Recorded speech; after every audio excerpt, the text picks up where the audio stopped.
지난주에 우리가 임직식을 가졌는데요.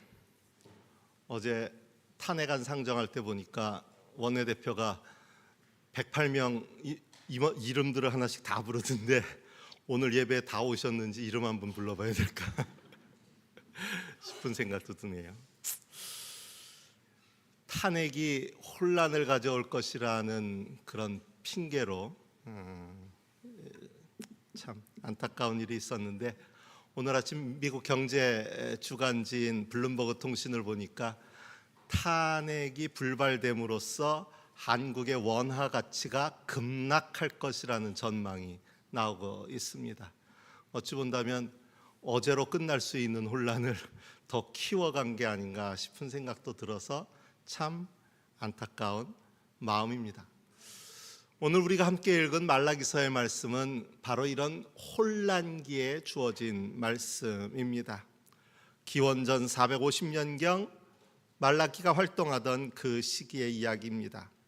이 시기는 바벨로니아에서 포로 생활을 마치고 돌아와 성전을 재건하던 시기였고, 느헤미야와 에스라 같은 이들이 그 당시 진행되고 있던 형식적인 제사와 정치의 개혁을 시도하던 그런 때였습니다.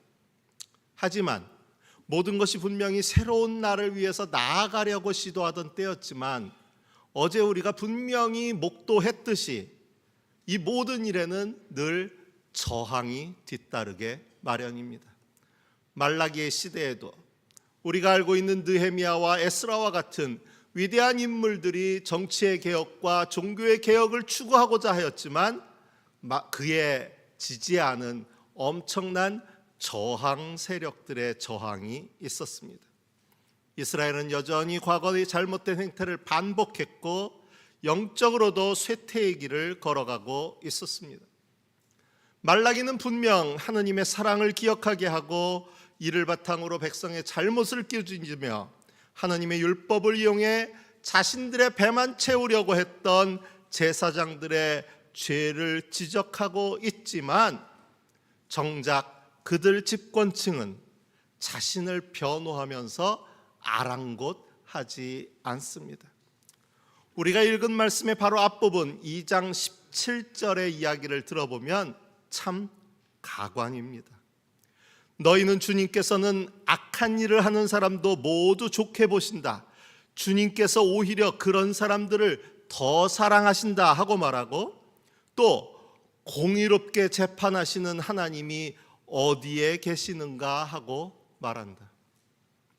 악을 행하는 자기들을 더 사랑하고 공의롭게 재판하시는 그런 하나님은 없다라고 이야기한다는 이야기입니다. 말라기 선지자가 활동하던 그 시기에 제사장들과 권력자들은 부정부패로 심한 가난과 착취와 불평등이 가득했습니다. 그럼에도 그들은 하느님의 이름으로, 때로는 정의의 이름으로 온갖 부패와 죄악을 거듭했습니다. 백성들은 형식적인 제사에 물들어갔고, 제사장들은 바쳐진 제물을 착복하였고, 율법을 편파적으로 적용하며 자신의 이익을 구했습니다. 빈부격차는 심해졌고 하느님은 잊혀진 분처럼 되어버렸습니다. 제사장, 권력을 쥔 자들은 하고 싶은 대로 하고 다 하고 살아도 잘만 살고 있으니 하느님 없이도 자신들은 멀쩡히 잘 살 수 있다고, 심지어는 이런 우리들을 하느님은 사랑하신다고 그렇게 생각했고, 가난한 이들은 세상의 불평등과 불의에 침묵하시는 그 하나님께 아무런 기대를 걸 수 없었습니다. 공의롭게 재판하시는 하나님이 어디에 계시는가? 저는 이 말씀을 다시 한번 묵상하다가 안에서 뭐가 울컥하고 치밀어 올랐어요. 혹시 어제 9시 20분 결국 탄핵이 불발로 끝쳤던 그 시간, 용산에서 그 108명이 모여있던 그 당사에서는 환호성을 올리며 거봐라 우리 뜻대로 됐지, 그 추운 겨울날 길거리에 있던 100만의 함성은 아랑곳하지 않고 공의롭게 재판하는 하나님이 세상에 어디 있냐? 힘 가진 우리가 최고다 하고 샴페인이라도 터뜨린 건 아닐까 싶은 생각 때문이었습니다. 18세기의 영국 시인 윌리엄 블레이크는 런던이라는 시에서 산업혁명의 그 이면에 놓인 우울함과 비극을 표현하고 있습니다. 무한 성장과 부를 약속하는 그 산업혁명의 장밋빛 전망 속에서 당대의 권력가들과 자본가들은 이 산업혁명을 조금이라도 비판하면 그들이 가진 힘으로 억눌러 버렸습니다. 마치 자신의 정책과 실정을 비판하는 모든 사람들을 종북, 반국가 세력으로 취급하는 이 나라의 그 누구와 닮았습니다. 당시 런던에는 산업혁명의 상징이라고 할 수 있는 매연을 내뿜는 굴뚝이 많았는데 이 굴뚝은 높고 좁아서 몸집이 작은 아이들이 굴뚝 청소부가 되었습니다. 그런데 그 일은 너무 위험한 일이었고 사고도 잦았습니다. 안타까운 것은 그 일에 내몰려 희생된 굴뚝 청소부로 전락해버린 그 아이들의 대부분이 당시 교회에서 돌보던 고아들이었다는 것입니다. 아이들을 돌본다고 고아원을 차려서 모아놓고는 결국 산업혁명, 자본가들의 배를 불려주기 위한 굴뚝 청소의 희생양으로 내몰고 아이들이 벌어온 돈으로 배를 채우고 혹여 사고라도 나면 그 보험금을 받아서 또 배를 채웠던 게 당시의 교회의 모습이었다는 것입니다. 이런 교회를 향해 윌리엄 블레이크는 그 시에서 이렇게 말합니다. 굴뚝 청소하는 아이들의 울부짖음이 그름에 거머쥔 교회를 얼마나 경악시켰나. 사실 처음 설교를 준비할 때는 이 부분만 옮기려고 했습니다. 그런데 계엄령의 여운이 가시지를 않으면서 이 런던이라는 그 시가 2024년 한국 서울의 모습인 듯도 해서 전체를 한번 옮겨보기로 했습니다. 나는 도시계획으로 정돈된 런던의 거리, 가까이엔 잘 정비된 템스가 흐르는 그 거리를 걸으며 마주치는 모든 얼굴에서 나약함과 비탄에 잠긴 표정을 본다. 모든 사람의 울음 속에서, 모든 어린아이의 겁에 질린 울음 속에서, 모든 목소리와 모든 금지령 속에서 나는 마음을 통제하는 쇠고랑 소리를 듣는다. 굴뚝 청소에 시달린 아이들의 울부짖음이 그름에 거머쥔 교회를 얼마나 경악시켰나. 불운한 병사의 한숨은 왕궁 벽을 따라 피와 함께 흐르네. 여기서의 이 그름, 굴뚝이 내뱉은 그 그름은 그저 오염의 상징이 아니라 부의 상징처럼 여겨진 표현입니다. 산업화의 열매입니다. 굴뚝이 그름을 더 많이 배출하면 배출할수록 그것은 곧 자본가의 배가 뚱뚱해진다는, 배를 불리게 된다는 의미와도 같았습니다. 그리고 그 열매에 도취된 교회의 상징이 되어 있습니다. 마치 중세시대 황금빛으로 도배된 교회의 의미로 읽을 수 있습니다.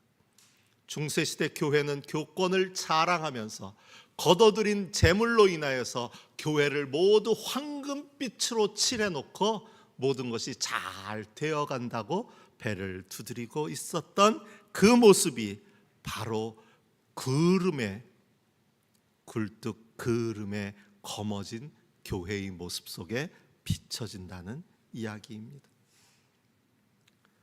말라기가 바라보는 당시 교회의 모습이 바로 이것이었다는 것입니다.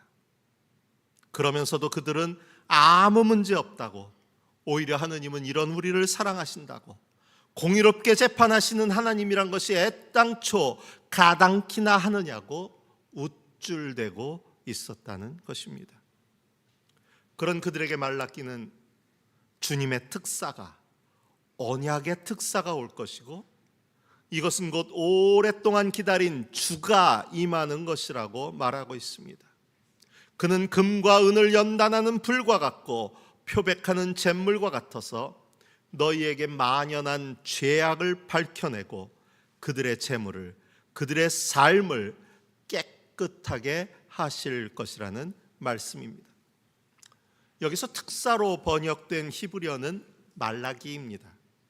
마치 자기 자신이, 말라기가 스스로가 내가 바로 특사다라고 주장하는 듯하지만, 저는 이 말씀을 묵상하면서 하느님의 뜻을 전하는 자, 주님이 오실 길을 예비하는 자가 곧 말라기, 특사라고 읽었습니다. 오늘 우리의 모습이 그름에 거머쥔 교회인지, 아니면 주님의 뜻을 받들고 그것을 전하는 언약의 특사인지 스스로를 돌아보아야 합니다. 어제 국회의사당 앞에 그 많은 사람들이 모였을 때 또 다른 집회가 광화문에 있었다고 하죠. 하필이면 그 광화문 집회, 탄핵을 반대한다는 그 집회를 주동한 사람이 아직까지도 목사라고 불리는 통에, 교회는 온통 탄핵을 반대하는 집단처럼 비춰진 게 너무 속상했습니다. 기사의 내용을 보면 전광훈 목사는 그 순간 우리가 이겼다 그러면서 환호성을 올렸다는 기사가 보여지는데, 그 기사를 읽은 수많은 사람들이 교회는 다 똑같다라고 하지 않을까 부끄러움 뿐이었습니다. 우리의 모습이 그처럼 그름에 거머쥔 교회인지, 아니면 진짜 주님의 뜻과 주님의 말씀을 붙잡은 언약의 특사인지 우리 자신을 돌아보아야 한다는 이야기입니다. 복음서의 말씀에는 바로 이 언약의 특사가 등장하고 있습니다.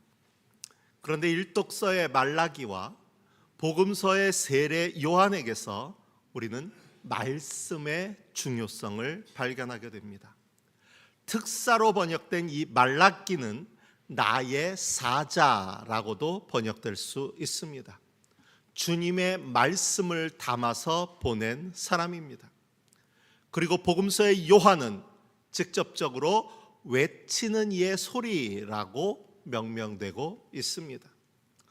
뿐만 아니라 그가 머물렀던 곳이 바로 광야입니다. 광야는 유대인들의 전통에서 하느님을 만나는 곳, 하느님의 말씀을 듣는 곳입니다. 광야를 뜻하는 히브리어 미드바르는 말씀을 뜻하는 단어 다바르에서 파생되었습니다. 하나님의 말씀이 광야에 있는 사가랴의 아들 요한에게 내렸다. 그는 이 광야에서 만난 하느님의 말씀을 외치는 자의 소리로 살아갔던 것입니다. 그런데 본문의 구조가 매우 흥미롭습니다. 이 하느님의 말씀이 광야에 있는 사가랴의 아들 요한에게 내렸다 하는 말씀의 바로 앞부분에 무엇이라고 하고 있습니까? 안나스와 가야바가 대제사장으로 있을 때에. 대제사장이 무엇을 하는 사람입니까? 그들이야말로 하느님의 말씀을 받아 백성에게 전해야 하는 사람들 아닙니까? 그런데 성전에 있는, 하느님의 말씀이 선포되어야 하는 성전에 있는 대제사장, 하느님의 말씀을 전해야 하는 그들이 아니라 광야에 있는 요한에게 하느님의 말씀이 내렸다는 것입니다. 저는 이런 순간이 참 무섭습니다.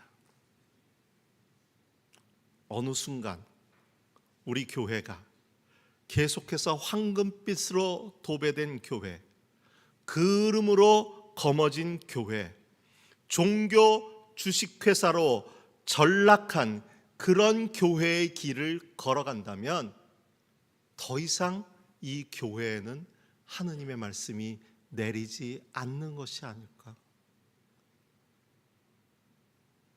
우리가 하느님을 떠나는 게 문제가 아니라 하느님이 우리를 버리시는 것이 아닐까 두렵습니다.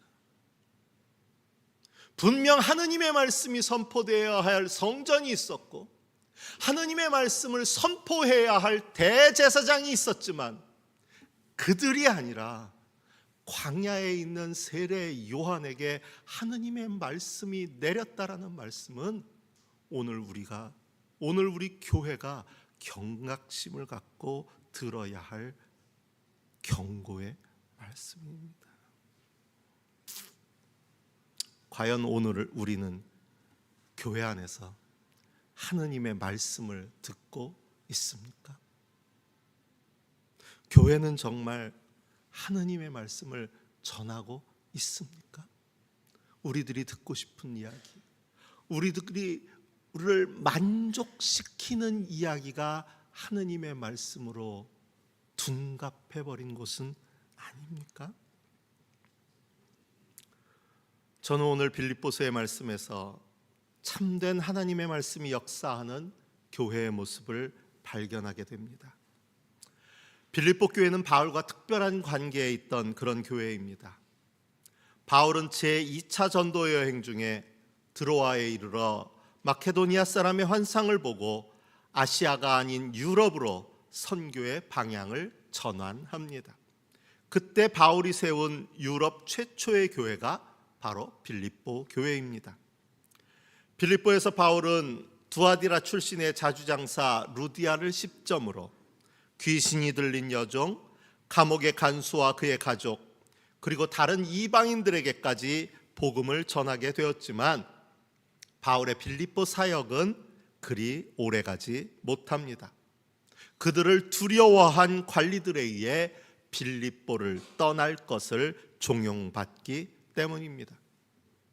그러나 바울이 그렇게 짧은 만남을 뒤로하고 빌립보를 떠난 이후에도 그들의 관계는 더욱 깊어졌고 빌립보 교회는 바울의 사역을 기도와 물질적 후원으로 함께 했습니다. 그런 중에 바울이 옥에 갇혔다는 소식을 들은 빌립보 교회가 에바브로디도를 통해 필요한 것을 보내게 되고 바울이 이에 감사하는 형식의 편지를 보내는 것이 바로 오늘 본문의 배경입니다.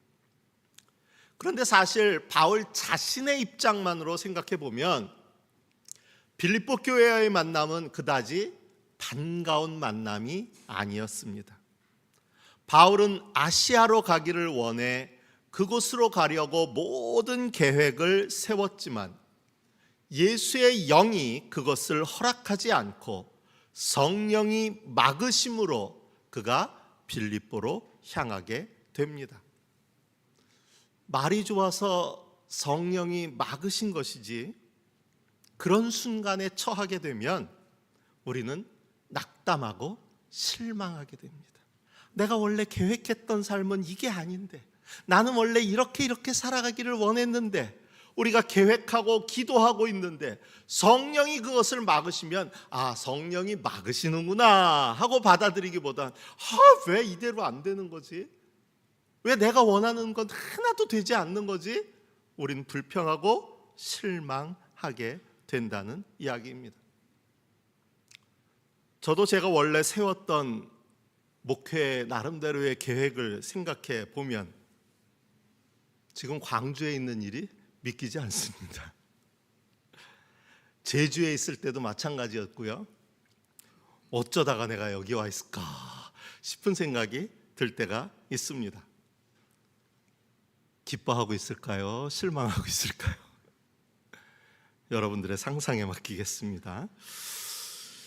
바울의 경우는요, 아시아로 가는 길을 막으셨을 뿐만 아니라 그래서 어찌어찌 빌립보로 가게 됐는데 그곳에서의 사역마저도 오래 가지 못합니다. 성령이 막으셔서 길을 바꿨는데 이젠 또 거기에서조차 일이 막히고 꼬이고 힘들어지고 어려워지니 그 마음이 어땠을까요? 그런데 이 잠깐의 만남을 통해 세워진 그 교회가 빌립보 교회인데, 그들에게 보낸 이 빌립보서의 별칭이 기쁨의 책입니다. 자기가 원해서 간 것도 아니고 그들과 오랫동안 교제를 나눈 것도 아니었는데 그들에게 보내는 편지의 제목이 기쁨의 책이었다는 이야기입니다. 바울로 하여금 빌립보 교인들을 생각할 때마다 미소가 그치지 않게 되는 그런 교회가 되었다는 이야기입니다. 어떻게 이런 일이 가능했을까요? 이것은 그들이 바울에게 워낙 잘해줬기 때문이 아니라 복음을 전하는 일에 동참하고 있기 때문이었습니다.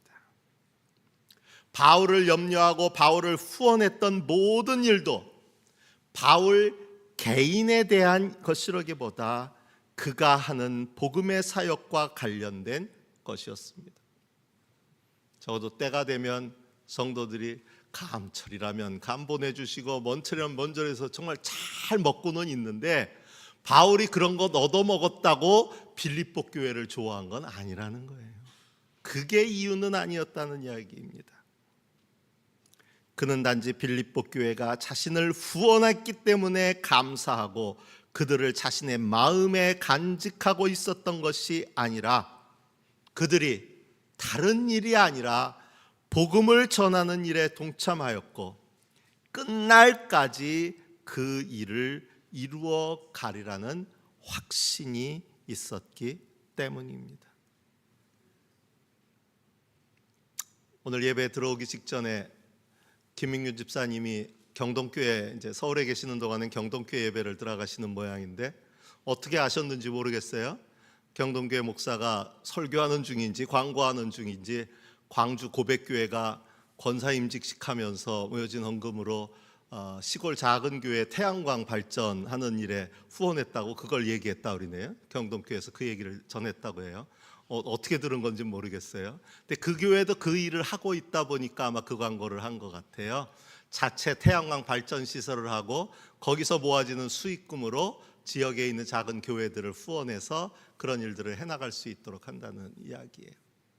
이 일이 기쁨이 되는 것, 아마도 광주 고백교회 저한테는 후배가 되는 목사님이지만 저를 알아서 저 때문에 그런 얘기를 했겠어요? 누구를 알아서 그 얘기를 했겠어요? 우리가 하고 있는 이 일이 바로 주님의 복음에 동참하는 일이라는 확신 때문에 그 일을 기쁨으로 소식으로 나눈 것 아니겠습니까? 오늘 바울도 바로 그 일로 기뻐하고 있다는 거예요. 빌립보 교회가 나한테 내가 옥에 있다고 이것저것 챙겨줬어, 너무 고마워, 그게 아니라 그들은 언제나 복음의 일에 동참하고 있다. 오늘 우리가 읽은 말씀 중에는 그들이 무엇이 가장 좋은 것인지를 알고 있기에 바로 그 복음을 붙잡고 복음의 일을 주님이 오실 그날까지 끝까지 이룰 것을 알기에 내가 그들을 생각할 때마다 기쁨을 그칠 수가 없다라고 고백하고 있다는 겁니다. 이것이 바로 성도와 교회의 정체성이 되어야 합니다. 그러나 말라기서의 유대는, 성전의 대제사장들은, 중세의 황금빛 교회는, 그름에 거머쥔 교회들은, 그리고 자본주의에 물든 오늘의 교회는 이 정체성을 잃어버렸습니다. 세상은 온통 나 중심의 사고에 매여 있습니다. 이번 계엄령 사태를 겪으며 보이는 정치인들의 민낯이 한없이 부끄럽습니다. 정치적 유불리를 위한 저울질에 정신이 없습니다. 45년 전 이 땅을 피로 물들인 그 역사를 생생히 기억하고 있는데, 또다시 군인들을 앞세운 비상계엄이라는 끔찍하고도 위헌적인 그 사태를 획책한 범죄자들을 앞에 두고 어떻게든 그들을 단죄하고 더 이상 국정을 농단하는 일이 없도록 엄벌하는 일은 뒷전으로 미뤄둔 채 이러다가 혹여라도 정권을 넘겨주지는 않을까? 무엇이 자신들의 정치적 이익에 부합하는 일일까? 자기들 살궁리를 찾느라 여념이 없는 그런 정당이 과연 공당이라고 불릴 수 있는 것일지 한심함을 넘어서 분노를 느낄 수밖에 없었습니다.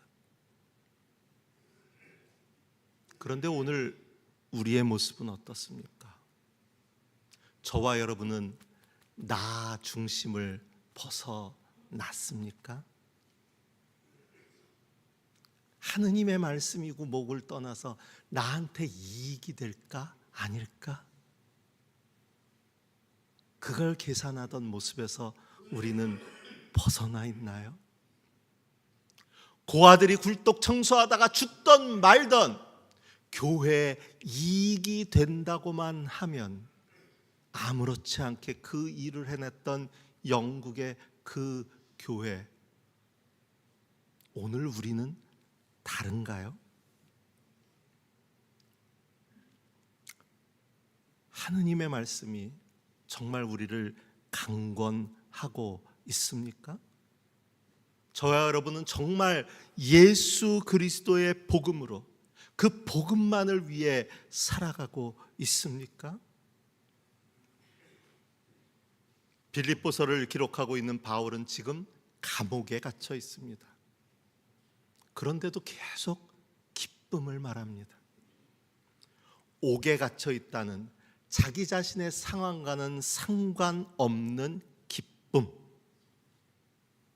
그리고 바울이 빌립보 교회 때문에, 그리고 빌립보 교회가 바울 때문에 그러하듯이 내가 아니라 상대방 때문에, 복음에 동참하고 있는 그들 때문에 웃을 수 있는 그 웃음, 그런 기쁨과 그런 웃음이 바로 대림절, 우리가 기다리는 진정한 기쁨이 되어야 하는 것 아닐까요? 주님이 오시기를 기다린다고 하면서도 복음이 주는 기쁨, 하느님의 말씀이 주는 그 기쁨은 외면한 채 마치 어린아이들이 올해 성탄절에는 무슨 선물을 받게 될까만 기다리고 있는 것처럼 우리가 그런 기쁨을 기다리고 있다면 글쎄요.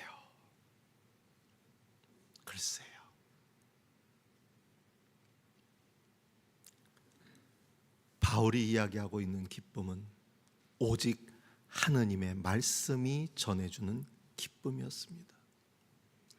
세례 요한은 바로 그 기쁨을 붙잡고 오직 하느님의 말씀을 외치는 자로 살았습니다. 그리고 이 웃음은 예수 그리스도의 복음만이 가져다주는 그런 웃음이었습니다. 바울은 온갖 모진 고초를 겪으면서도 그 웃음으로 웃으며 견딜 수 있었습니다. 그리고 이렇게 우리가 말씀으로 그리고 복음으로 기뻐하고 웃으면 그것이 곧 주님을 위한 기쁨이 되는 줄로 믿습니다. 오늘날 교회들이 웃고 있지만 복음과는 상관없이, 말씀과는 상관없이 자기들의 배가 불러진 것으로 웃고 있다면 그것은 주님의 슬픔이 됩니다. 주님의 분노가 됩니다.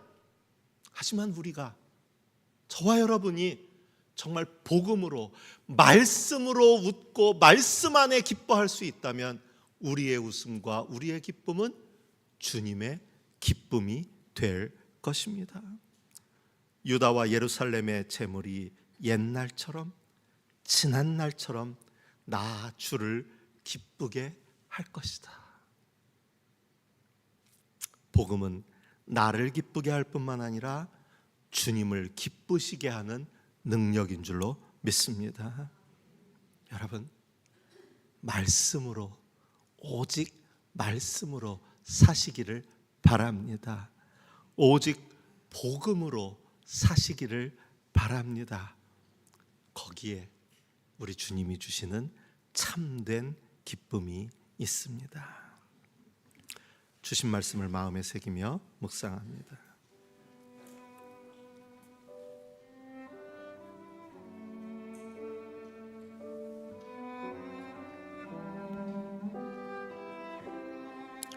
유다와 예루살렘의 재물이 옛날처럼 지난 날처럼 나 주를 기쁘게 할 것이다.